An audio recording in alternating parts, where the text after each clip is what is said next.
Hello again. Today I'm going to talk about another issue which is a contextual issue for procurement leaders and practitioners in improving their strategy development and their successful implementation. And that is the discussion around how do we decide what measures of performance do we put upon the function. Now, this is really a question of how do we set our priorities. And we're used to working with performance measures. One of the things I think that attracts people to procurement is that it's relatively easy to measure what we do. So if we go into a negotiation, it's pretty straightforward most of the time to calculate how successful we were in getting the best deal for our organization. So we're kind of predisposed to being target driven and having KPIs as part of the day-to-day working. Nevertheless, a common complaint against procurement from stakeholders is that we're often measuring or working on the wrong things, and that sometimes leads to an internal disconnection between what we think in procurement should be our priorities and what the rest of the business desires. And suffice to say that each individual stakeholder constituency within our organizations wants sometimes significantly different things, and there's usually a bit of an overlap, but not everybody wants the same thing. So we come in for a bit of criticism on a regular basis from stakeholders who think we're working on the wrong things. So one of the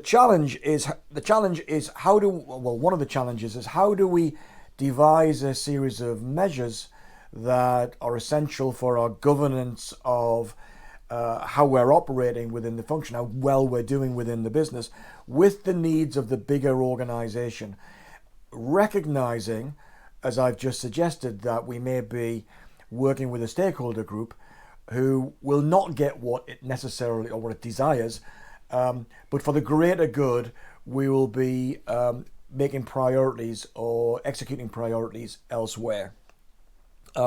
So the discussion around key performance indicator, how to measure performance, has been discussed and researched for many years. And we've got some of the people I mentioned in the first video, W. Edwards Deming, Peter Scholtes, Kaplan and Norton, Peter Senge. All this stuff around systems thinking and the learning organization and the balanced scorecard and so on and so forth are all part of the picture. Interestingly, there was a research study done by two academics called Munsker and Carter. They studied 18 leading industrial and government organizations, and they were able to uncover, or at least identify, more than 200 performance indicators across 13 different categories. 200 key performance indicators. So it's not surprising that there isn't one size fits all suite of measures that can be applied to every procurement organization. We kind of have to pick and choose, and I'm going to get to that as we go on this journey through developing and then implementing the strategy. But some of these areas that Munsker and Carter identified, we talked about price effectiveness, cost savings, workload, admin, processing time for purchase orders, for example, some notion of procurement efficiency, pretty standard stuff around measuring inputs from suppliers, the quality of those inputs, do the suppliers meet the specification, and of course delivery on time in full, demand and schedule management, regulatory, societal, environmental compliance. A lot of talk these days about ESG taking over from corporate social responsibility as was. All of these things need to be at least considered, and when appropriate, measures of performance built around them. Category plans, forecasting, inventory, logistics, and purchasing procedure audits. So a requirement essentially for us to make sure that we're on top of compliance issues within the organization. And unsurprisingly, Munsker and Carter's conclusions were that the cost benefit of developing and deploying so many measures, they didn't mince their words here, could not always be justified. There's an understatement. So what are some of the questions that we need? I'm going to leave hanging here really, around how do we measure how do we devise or design the right performance measures for our organization?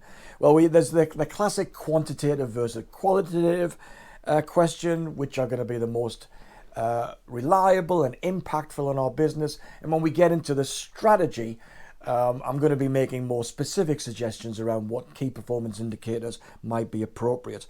There's the issue of in-process measures and the output. So this is essentially around, if you imagine a process, there's no point in waiting to see what the result is going to be at the end. If there are things that are driving performance within the process, and they almost certainly are, we need to have a really good handle on those and make sure that we're driving appropriate improvement. It's kind of the notion of marginal gains. We want to be working on all the minutiae of where improvements may come from, in the hope and expectation that the aggregate result, the output, is going to be better than it otherwise would have been. So balancing the input or the in-process measures versus the output is another key question. We also make sure that people don't get on gaming the system or sandbagging the system. You press down too hard on category managers for cost savings, and then they begin to manipulate their activities. So, for example, if they're doing reasonably well in achieving their target for the current year, then they might quietly keep quiet a potential saving from a supplier that could be brought home in the current financial year, but they may just push it back into the early part of the following year in order to make their life easier next time around when the new targets are set. So we want to make sure that people aren't gaming the system, and we're not building in perverse incentives into the system.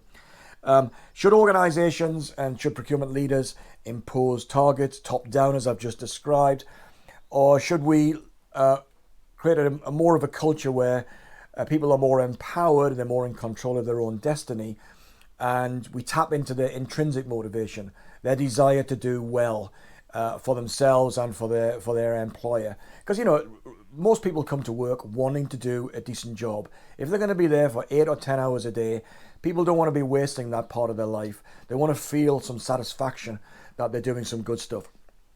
And we have to ask the question, is benchmarking appropriate? And I'm not going to go into that in detail, other than to say that benchmarking has been accused of facilitating organizations aiming for the mediocre. Well, really what we should be doing, and this is a theme of this series, is how can we be a lot more aspirational in transforming our procurement operation and developing strategies that would kind of enable us to do that.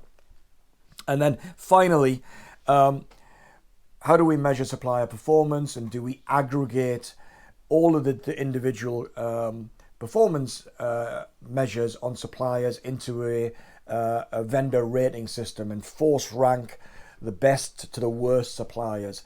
Well, I'm not a fan of that, because it's pretty hard to make an intervention against a rating scale, because what are you going to work on? Because it's an aggregation. So I'm much more tuned into identifying things like root cause of any problems and making sure that the intervention is very targeted. So we in procurement, when we make those interventions with suppliers, we're very concentrated and targeted in genuinely fixing the problem. We don't need a league table of the good to the worst suppliers. It doesn't really help us. But anyway, those are questions for all of us in procurement, and I'll leave you to ponder those before I move on to the next part of this journey, which I'll come to very shortly. I'll see you on the next one. Bye-bye.